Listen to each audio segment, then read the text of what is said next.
என்னதான் நீங்க சமத்துவம் அப்படின்னு சொன்னாலும் சமூக நீதி எப்படி இருக்கின்றது அப்படின்றத நம்ம கம்யூனிஸ்ட் தோழர்கள் கிட்ட கேட்டா தெரியும். என்ன மாதிரியான அரசியலை அவர்கள் பாவித்து வந்தார்களோ அதே மாதிரியான அரசியலை இன்னைக்கு விஜய் அவர்கள் கையில் எடுத்திருக்கின்றார். திமுக இங்க எதிர்க்க வேண்டியது பாஜகவை, ஆனா அவங்க இப்ப தாவேகாவை எதிர்த்துட்டு இருக்காங்க. ஆட்சியில இருக்கிறது திருப்பி திருப்பி திமுக ரெண்டு பேரும் தான் ஆட்சியில இருக்கீங்க. இங்க தமிழ்நாட்டுல இன்னைக்காவது பாஜக ஆட்சியில இருக்குதுதான், நீங்க தானே சொல்றீங்க பாஜக தான் அவங்களுக்கு எதிர்ப்பு அப்படின்னு. அப்போ பெரும்பான்மையான காலம் காங்கிரஸ் தான் ஆட்சி காலத்தில் இருந்தது. அப்பல இருந்தே இவங்க இப்படித்தானே சொல்லிட்டு வராங்க, மைனாரிட்டிகளுக்கு நாங்கள் பாதுகாப்பு அப்படின்னு. யார்கிட்ட இருந்து பாதுகாப்பு இல்ல? மதச்சார்பற்ற அரசு அப்படின்னும் போது எப்படி ஒரு கடவுளை மட்டும் நீங்க இவங்களோட இருப்பார் அப்படின்னு சொல்ல முடியும்? அது மதவாத அரசு இல்ல. இப்ப மதச்சார்பற்ற அரசு அப்படின்னு சொல்லும் போது ராமராஜ்யம்னு சொன்னா உங்களுக்கு கோபம் வரும்போது அப்போ முருகன் கூட இருக்கிறார். இதெல்லாம் என்னங்க இது? வேண்டாம், இந்த விளையாட்டுக்குள்ள நான் போக விரும்பல. மக்களை மக்களாக பார்க்க வேண்டும். மெஜாரிட்டி மைனாரிட்டி அப்படின்னு துண்டு போடாது. மக்களுக்கு என்ன செஞ்சீங்கன்னு சொல்லுங்க. ஒட்டுமொத்த மக்களுக்கு நல்லது பண்ணிருந்தீங்கன்னா இந்த மாதிரி பேச வேண்டிய அவசியமே கிடையாது.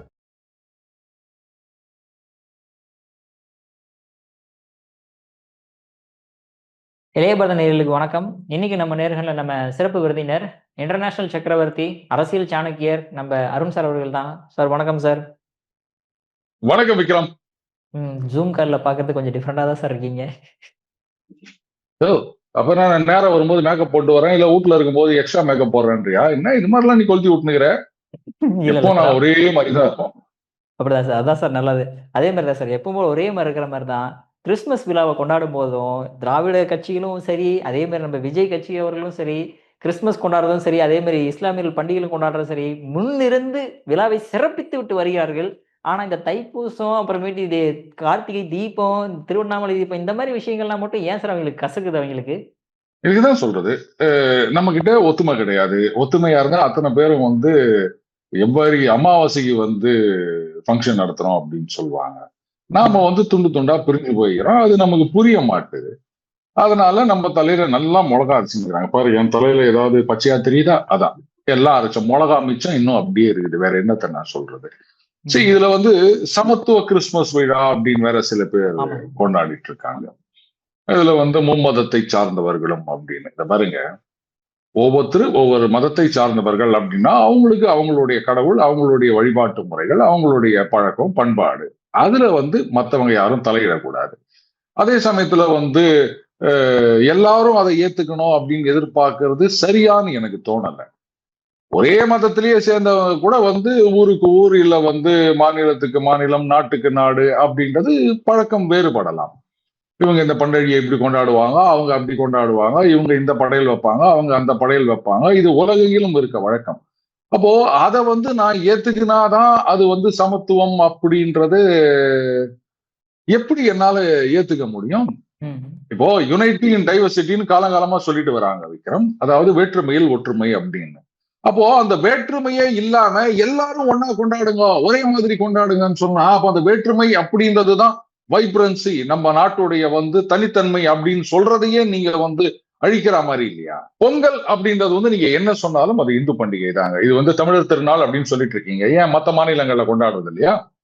ஒவ்வொரு மாநிலத்திலும் ஒவ்வொரு பேர்ல கொண்டாடுறாங்க. இன்னும் சொல்ல போனா இது அறுவடை திருவிழா அப்படின்றது இந்த சூரியனுக்கு நன்றி தெரிவிக்கும் திருவிழா அப்படின்றது பல நாடுகள்ல கொண்டாடுகின்றார்கள். அதை ஞாபகம் வச்சுக்கணும். அப்போ அந்த பொங்கல்ல சூரியனை வழிபடுவது, அதுக்கப்புறமா நமக்கு விவசாயத்துக்கு நன்றி, அதாவது நமக்கு விவசாயத்துக்கு உதவி செய்த அந்த கால்நடைகளுக்கு நன்றி கூறுவது அப்படின்றதுதான் அந்த பொங்கல் பண்டிகையில முக்கியம். அதை தடுத்துட்டு பாத்தீங்கன்னா அது வெறும் ஹோட்டல்ல போடுற வெண்பொங்கல், சக்கரை பொங்கல், அவ்வளவுதான். பண்டிகை பொங்கல் கிடையாது. அதை கொண்டாடணும் அப்படின்னு சொன்னா அந்த பண்டிகை யாருக்கு இருக்கோ அவங்க கொண்டாடட்டும். நீங்க மறுபடியும் சமத்துவ பொங்கல் அப்படின்னு. சரி, இதெல்லாம் எதுக்காக அப்படின்னு கேட்டா, இப்போ என்னதான் நீங்க சமத்துவம் அப்படின்னு சொன்னாலும் சமூக நீதி எப்படி இருக்கின்றது அப்படின்றத நம்ம கம்யூனிஸ்ட் தோழர்கள் கிட்ட கேட்டா தெரியும். இன்னமும் பட்டியலினத்தவர்களுக்கு எதிரான கொடுமைகள் நடந்து கொண்டிருக்கின்றன. சமீபத்துல கூட அவங்க போராட்டம் செய்திருந்தார்கள் தோழர்கள். அதனால இந்த மாதிரி ஒரு நாள் கொண்டாடுவதனால சமத்துவம் நிலைநாட்டப்பட்டது அப்படின்றத என்னால ஏத்துக்க முடியாது. அவங்க பண்டிகையை கொண்டாடட்டும். அதுல நாம போய் கலந்துப்போம். நீங்க கிறிஸ்துமஸ் கொண்டாடுறீங்களா, எங்களை இன்வைட் பண்றீங்களா, சரி வரோம். அதே மாதிரி நீங்க ரம்ஜான் கூப்பிட்டீங்கன்னா நாங்க வரோம். அதே மாதிரி தீபாவளி, பொங்கல், மத்த பண்டிகைக்கு கூப்பிட்டா வரணும். ஆனா நாங்க அதெல்லாம் வரமாட்டோம் அப்படின்னும் போதுதான் இது இதுல வேற பெருசா சொல்றாங்க, மதத்தை அரசியலுடன் கலக்கக்கூடாது அப்படின்னு. இன்னைக்கு திமுகவுக்கும் தாவேகாவுக்கும் மிகப்பெரிய போட்டி நடந்து கொண்டு இருக்கின்றது. இன்னைக்கு தாவேகாவுடைய அந்த சமத்துவ கிறிஸ்துமஸ் விழா நடக்கின்றது. அதுல பேசின ஒருத்தர் சொல்றாரு, 234 தொகுதிகளிலும் இந்த மாதிரி நாங்க கிறிஸ்தவ ஊழியம் செய்யும் நாங்கள் உங்களுக்கு தோளோடு தோள் கொடுப்போம், மைனாரிட்டிகளுக்காக அப்படின்னு சொல்ற திராவிட இயக்கங்கள் இத்தனை வருஷமா எங்களுடைய கோரிக்கைகள்ல ஒரு சில கோரிக்கைகளை கூட போராடி கூட பெற முடியாத நிலைமை இருக்கின்றது. அப்போ 2026 அது வேற, இது நாள் வரைக்கும் தளபதினு சொல்லியிருந்தாங்க. நமக்கு ஒரு கன்ஃபியூஷன் இருந்தது. நமது முதலமைச்சரையும் தளபதினு தான் சொல்லுவாங்க ரொம்ப காலமா. இப்ப இவரை தளபதினு சொல்றாங்களே, யார் எந்த தளபதினு போது புரட்சி தளபதி அப்படின்ட்டாரு. புரட்சி தளபதி விஜய் அவர்கள் ஆட்சிக்கு வரும்பொழுது இதையெல்லாம் நிறைவேற்றுவார் அப்படின்னு சொல்லிட்டாரு. இப்ப திமுக என்ன சொல்லுவாங்க, எப்படி மதத்தை அரசியலில் கலக்கிறார், இல்ல அரசியலில் மதத்தை கலக்கிறார் அப்படின்னு சொல்லுவாங்களா? இவங்களுக்கு ஆதரவா யாராவது பேசும்போது இத்தனை வருஷமா அப்படிதான் நடந்தது. பொதுவா பாத்தீங்கன்னா அதிமுகவை விட திமுகவுக்கு தான் இந்த மாதிரி இந்த விழாக்கள்ல கலந்துக்கும் போது ஆதரவு அப்படின்றது இருந்ததை நம்ம பார்த்திருக்கோம். இப்போ விஜய் அவர்களுக்கு இந்த மாதிரி ஆதரவு அப்படின்னு வெளிப்படையா சொல்லும் போது இன்னும் ஒரு சில பேட்டிகள் கூட பார்த்தேன். ஒரு கிறிஸ்தவ மத போதகர் என்ன சொல்லியிருந்தாரு, எங்களை சார்ந்த ஒருவர் முதலமைச்சரா வரார் அப்படின்னும் போது அதுதான் எங்களுக்கு தேவை அப்படின்ற மாதிரி பேசியிருந்தாரு. இப்போ திமுக என்ன பண்ணுவாங்க, என்ன மாதிரியான அரசியலை அவர்கள் பாவித்து வந்தார்களோ அதே மாதிரியான அரசியலை இன்னைக்கு விஜய் அவர்கள் கையில் எடுத்திருக்கின்றார். அப்போ நீங்க மதவாத அரசியல் பண்றீங்க, நீங்க இந்த மாதிரி எல்லாம் பேசக்கூடாது அப்படின்னு ஏதாவது சொல்லுவாங்களா? நீங்க பண்ணது தானே, இத்தனை வருஷமா நீங்க பண்ணாததை அவர் பண்ணிட்டாரு. இப்ப புதுசா ஒருத்தர் அதுல போட்டிக்கு வராருன்னும் போது இப்ப திமுகவுக்கு என்ன செய்வது அப்படின்னு தெரியல. நாம திருப்பி திருப்பி சொல்லிட்டு இருக்கோம், திமுக இங்க எதிர்க்க வேண்டியது பாஜகவை. ஆனா அவங்க இப்ப தாவேகாவை எதிர்த்துட்டு இருக்காங்க.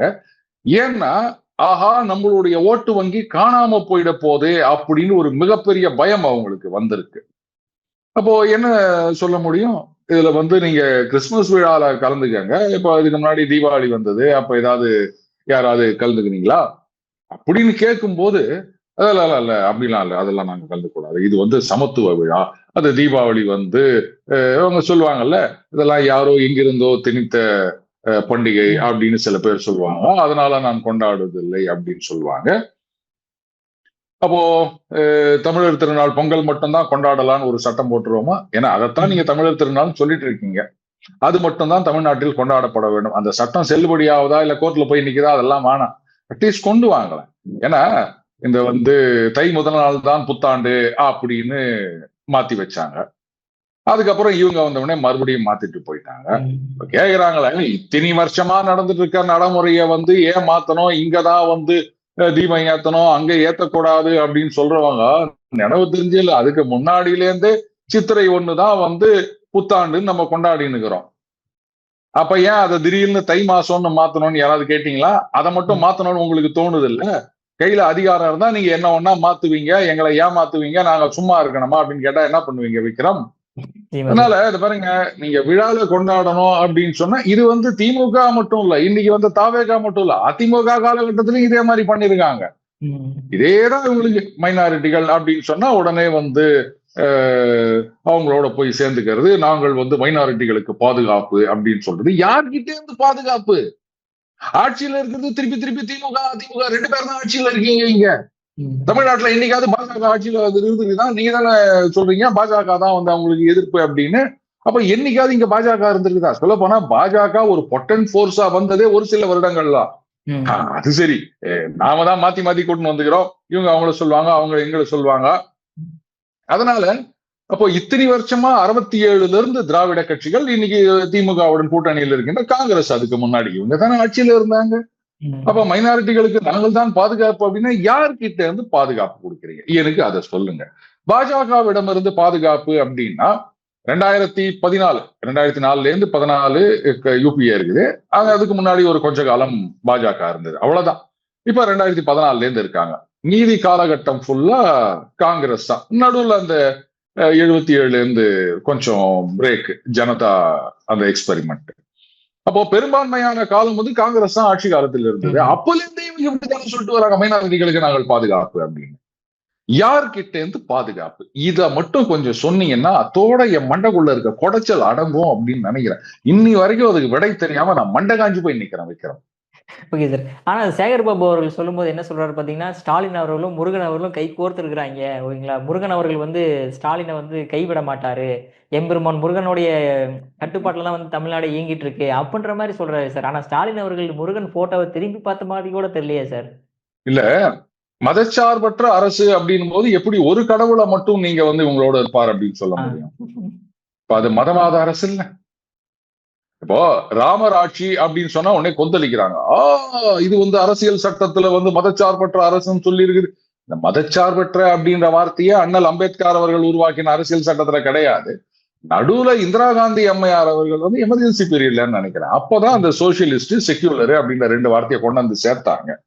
அதனால நீங்க வந்து அதை உடனே அந்த புத்தகத்தை எடுத்துட்டு வந்துடாதீங்க. அண்ணல் உருவாக்கியதுல அந்த வார்த்தை கிடையாது. பிரியாம்பிள் டு த கான்ஸ்டிடியூஷன், அதுல சோசியலிஸ்ட் செக்யூலர் வார்த்தை கிடையாது. இந்திரா காந்தி அவர்களுடைய சேர்க்கை அது. அப்படி நீங்க வந்து இல்ல இந்த செக்யூலர் சோசியலிஸ்ட் இதுதான் முக்கியம் அப்படின்னா, அண்ணல் அவர்களுக்கு தெரியாத அரசியல் சட்டம் இந்திரா காந்தி அவர்களுக்கு தெரிந்து விட்டது அப்படின்னு நீங்க எதையாவது சொல்லுங்க, நான் பாக்குறேன்.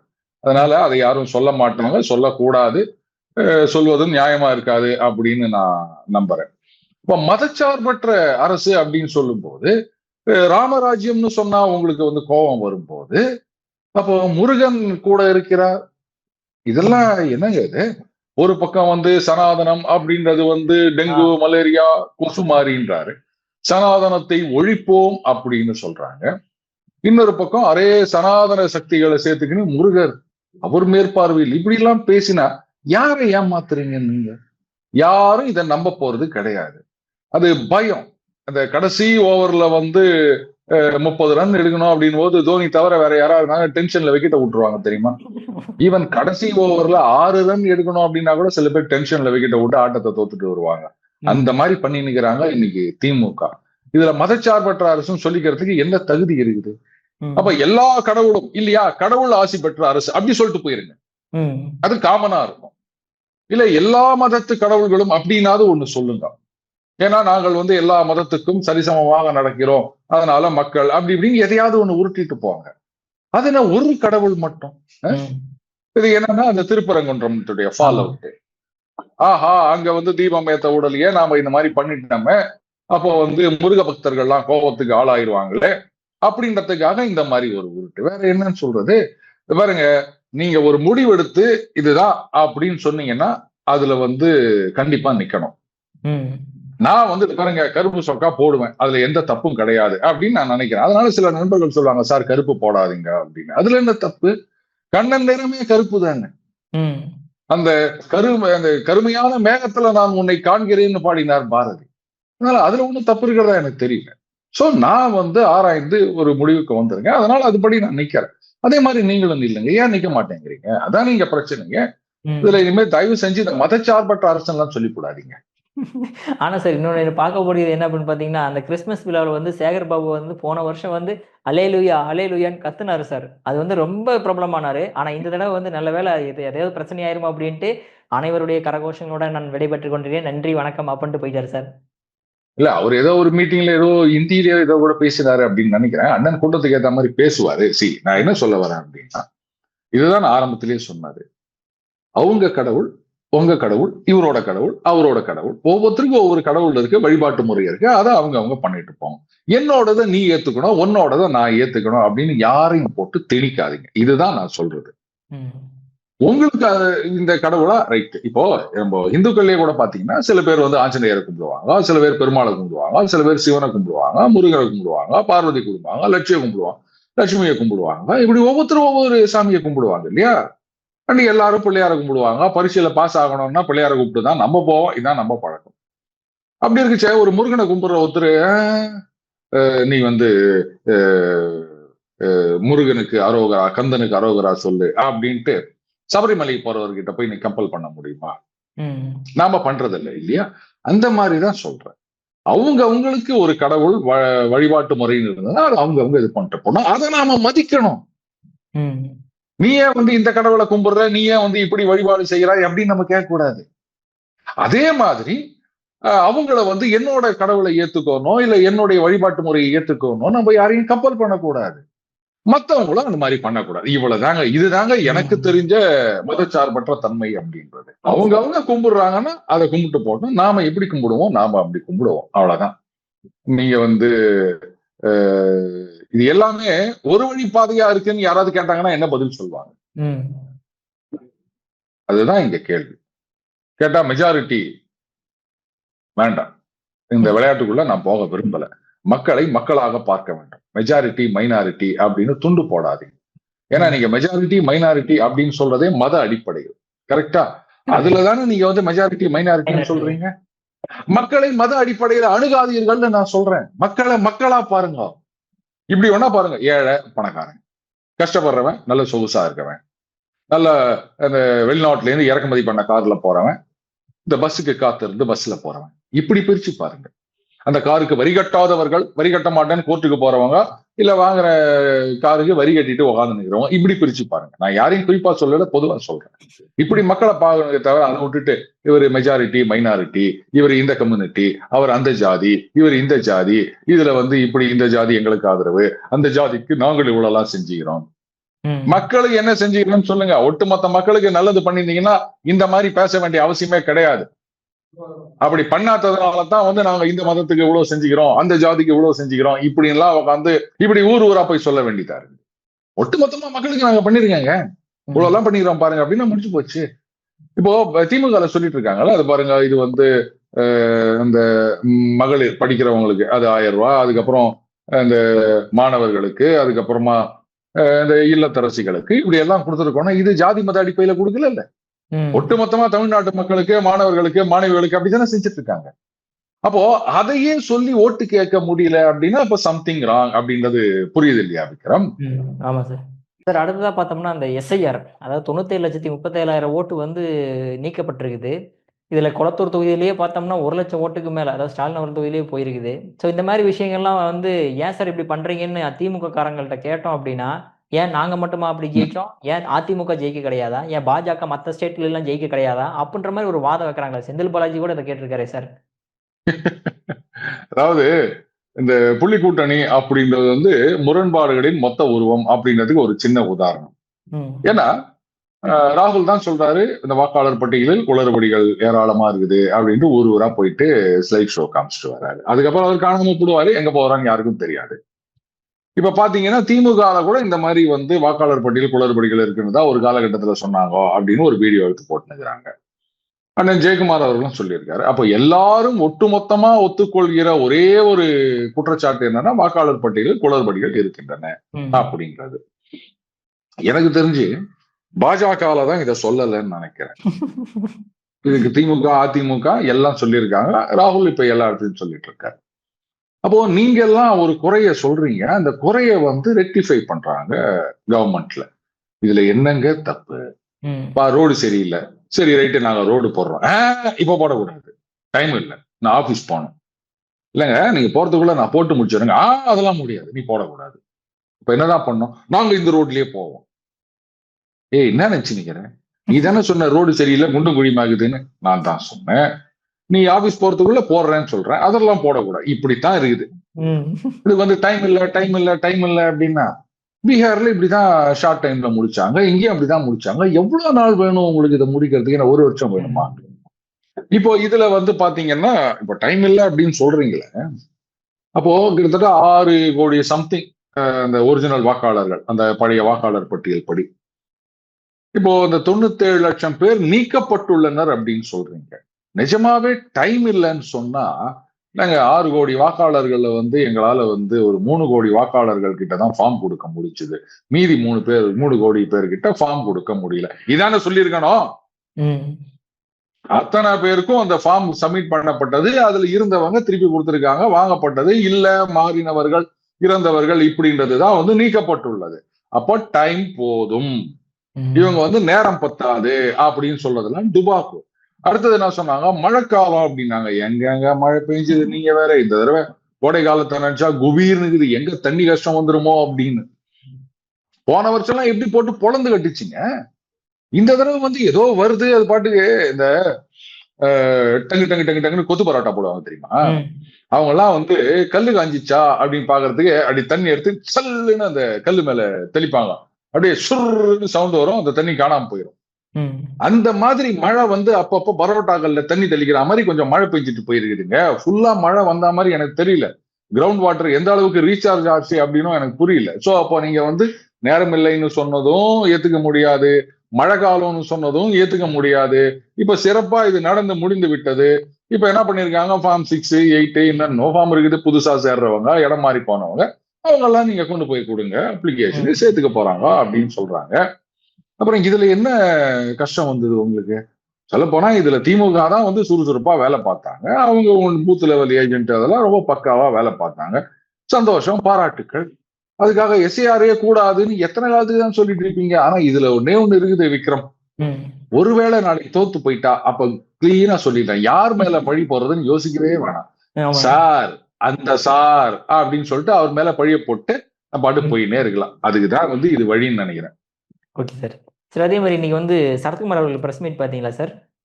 என்ன சொன்னார் சொல்லுங்க. அதாவது எனக்கு வந்து எம்எல்ஏ சீட்டோ இல்லை எம்பி சீட்டோ கொடுத்தாங்க அப்படின்னா தனக்கு உழைக்கிறவங்க, அதாவது தனக்கு கூட இருக்கிறவங்களுக்கு வந்து அதை நான் கொடுத்து அவங்களை ஜெயிக்க வைப்பேன் அப்படின்ற மாதிரி சொல்லியிருக்காரு சார். இது அப்படியே கமலுக்கு ஆப்போசிட் இல்லை சார் இந்த விஷயம்? அதாவது அவர் போட்டியிட மாட்டேன்னு சொல்லியிருக்காரு, அதான் இல்லையா? அவர் 150 வருஷம் இருப்பாருப்பா, அந்த ரகசியம் அவருக்கு தெரியும். ஏற்கனவே சொன்னார்ல, என்ன சிஎம் ஆகுங்க அந்த ரகசியம் சொல்றேன், என்ன சிஎம் ஆக்குங்க அந்த ரகசியத்தை சொல்றேன் அப்படின்னார்ல. சோ அவரை நம்ம யாரும் சிஎம் ஆக்கல, அதனால ரகசியத்தை நமக்கு சொல்ல போறது இல்லை. பட் அந்த ரகசியம் அவருக்கு தெரியும் அப்படின்னு நினைக்கிறேன். ஆனா சும்மா சொல்லக்கூடாது மனுஷன். அவரோட வயசு என்ன தெரியுமா? நாமெல்லாம் அவருக்கு முன்னாடி ஒண்ணுமே கிடையாது. இன்னும் வந்து என்ன ஒரு யங்கா சுறுசுறுப்பா, அது வந்து எல்லாரும் பாராட்ட வேண்டிய விஷயம், அது இல்லைன்னு சொல்ல.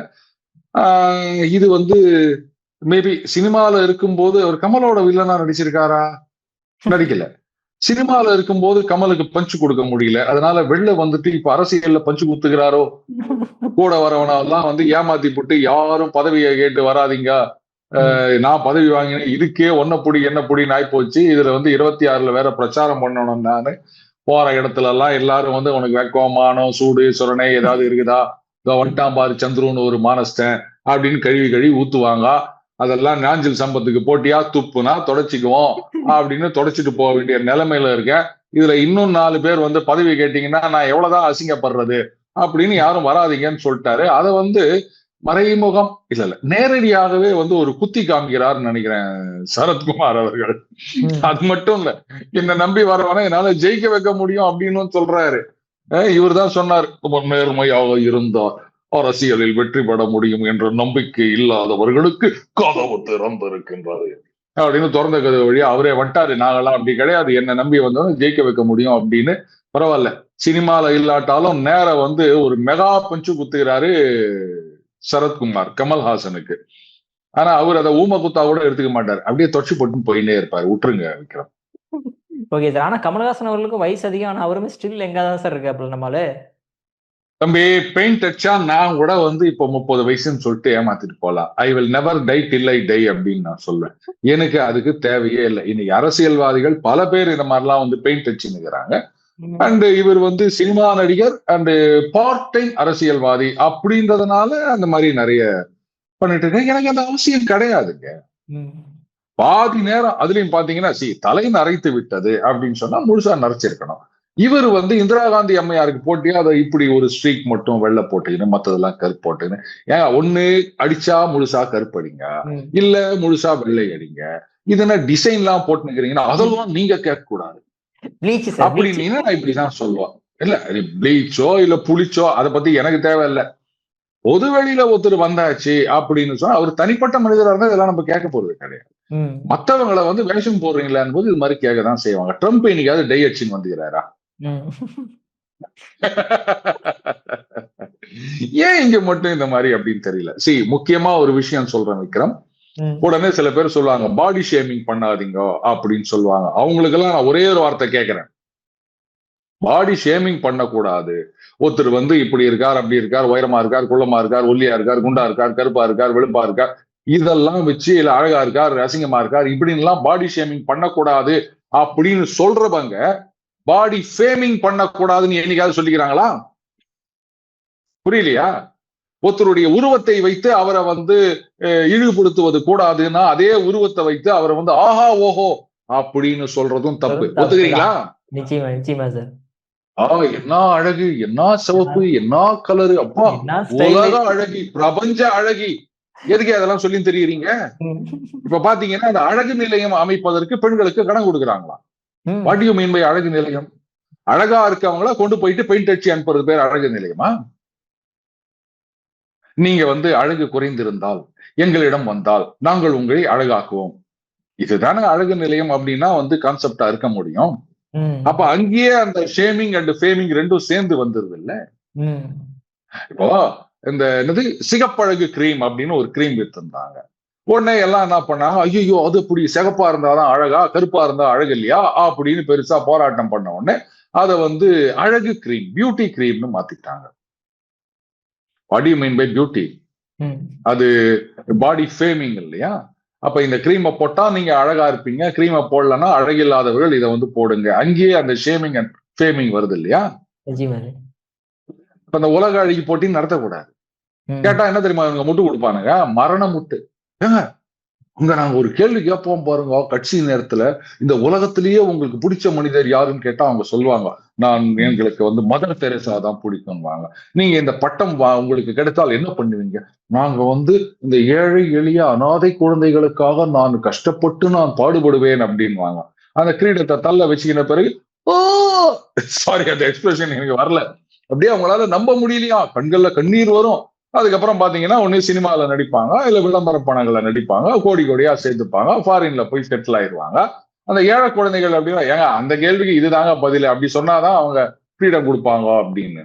சோ இந்த மாதிரி அவங்களுடைய பிரசன்ஸ் ஆஃப் மைண்டு, அறிவு, இதை பார்த்துதான் வந்து நாங்க தேர்ந்தெடுக்கிறோம். வெறும் அழகு மட்டும் இல்லை அப்படின்னா ஒண்ணு செய்யுங்க ஃப்ரெண்ட்ஸ், இந்த அழகி போட்டியில நீங்க கலந்துக்கணும் அப்படின்னா அந்த ஃபர்ஸ்ட் ரவுண்ட், செகண்ட் ரவுண்ட் இதுக்கெல்லாம் ரிட்டன் டெஸ்ட் வைங்க. அதுல அவங்க அறிவை வந்து பரிசோதனை பண்ணுங்க. பண்ணிட்டு அதுக்கப்புறமா நீங்க வந்து தேர்ட் ஸ்டேஜ்ல அந்த ரேம்ப் வாக்கிங் அதெல்லாம் பண்ணுவீங்களா? யாரடா ஏமாத்தி நிக்கிறீங்க நீங்க அறிவை வச்சு அழகி போட்டி நடத்துறோம் அப்படின்னு சொல்லிட்டு? நான் எங்களெல்லாம் பார்த்தா இளிச்சவாயம் மாதிரி தெரியுதா? மத்தவங்க ஒன்னா இருக்கலாம், நான் இளிச்சவாயம் கிடையாது. 1008 கண்டிஷனை போட்டுக்கின்னு அழகி போட்டி, பிரபஞ்ச அழகி, உலக அழகி இப்படிலாம் உட்காந்து ஊரை ஏமாத்திக்கின்னு இவங்க சொல்றாங்க அறிவை வைத்து நாங்கள் வந்து அவார்டு கொடுக்குறோம் அப்படின்ப்பா.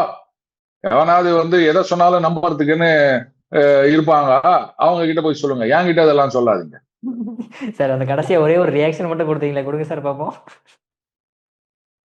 அது நீங்களும் வந்து எனக்கு ஏதாவது ஒரு பட்டம் கொடுத்து ஓ இருக்கோ அப்படின்னு நானும் ஷாக் ஆயிட்டேன் அப்படின்னு ஒரு ரியாக்ஷன் கொடுக்கலாம். ஏதோ நீ கொடுக்குற பட்டம் அதுவே வந்து இன்னைக்கு ஒண்ணு கொடுக்குறேன், நாளைக்கு ஒண்ணு கொடுக்குறேன், மாத்தி மாத்தி கொடுத்துருக்கிறேன். இது எங்க நான் வச்சுக்கிறது சொல்லு? Okay sir. சார் அற்புதமா விளக்கம் கொடுத்தீங்க சார். உங்க பொன்னான நேரத்தை இளைய ஒதுக்குனதுக்கு மிக்க நன்றி சார். நன்றி விக்ரம்.